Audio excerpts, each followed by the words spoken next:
اخلاق خلق سے نکلا ہے، جس کے معنی ہے انسان کے داخلی خصائص، اوصاف و صفات۔ جس طرح سے ہماری ظاہری خصوصیات ہوتی ہیں جو کہ نظر آتی ہیں، بالکل اسی طرح سے ہماری باطنی، داخلی اور درونی خصوصیات، صفات اور اوصاف بھی پائی جاتی ہیں جو کہ بظاہر آنکھوں سے نظر نہیں آتی۔ ان کو دیکھنے کے لیے ہمیں رویوں کو پڑھنا پڑتا ہے، اعمال کو دیکھنا ہوتا ہے، جس کی بنیاد کے اوپر ہم یہ کہتے ہیں کہ فلاں شخص کی رفتار یہ بتا رہی ہے، فلاں شخص کی گفتار یہ بتا رہی ہے، فلاں شخص کے افکار یہ عیاں کر رہے ہیں کہ اس کا اخلاق کچھ مناسب نہیں ہے۔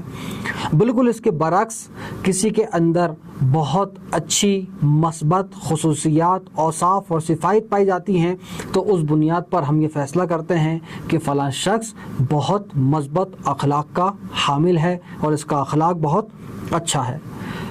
کچھ اخلاق مثبت اور کچھ اخلاق منفی کی مثالیں میں آپ کی خدمت میں پیش کرتا چلوں۔ شجاعت، سچائی، صبر، حلم، بردباری، عفو و درگزر، شجاعت، استقامت، ثقافت، امانت وغیرہ ہوں۔ یہ کچھ وہ خصوصیات و صفات و اوصاف ہیں جو کہ انسان کے باطن میں پائی جاتی ہیں، جو کہ انسان کو ایک بہترین انسان اور مفید انسان ظاہر کرتی ہیں۔ بالکل اس کے برعکس کچھ ایسی صفات اور اوصاف ہیں جو کہ منفی ہیں اور انسان کے اخلاق کو، اس کے رویے کو خراب اور مسمار کرتی ہیں، جیسے کہ بخل، جھوٹ، حسد، بدگمانی، غیبت، ناانصافی، خود غرضی وغیرہ ہوں۔ اس کورس کا آغاز اور اس کورس کا مقصد یہی ہے کہ ہم اپنے باطن میں جھانکیں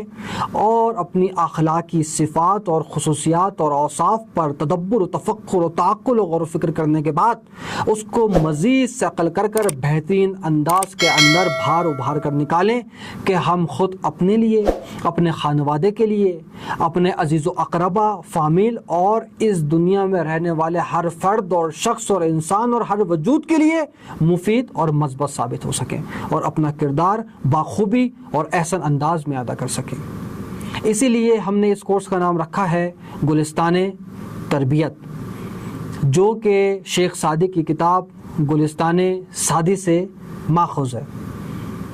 اس کورس میں ہم شیخ سعدی کی کتاب گلستان سعدی میں بیان کردہ حکایات کو پڑھیں گے، اس کا اردو زبان میں ترجمہ کریں گے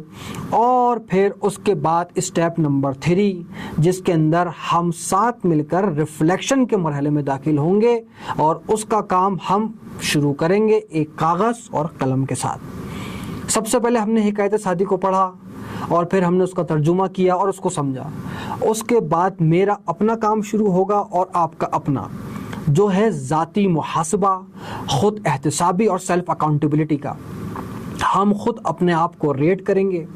اور خود اپنے آپ کا جائزہ لیں گے اور پھر آیت دیکھیں گے کیا میرے پاس وہ ویلیوز ہیں، کیا میرے پاس وہ مورلز ہیں، کیا میرے پاس وہ ایتھیکل ویلیوز اور مورل ویلیوز اور لیگیسیز ہیں جو آئندہ آنے والی نسل میں پاس آن کی جا سکتی ہیں،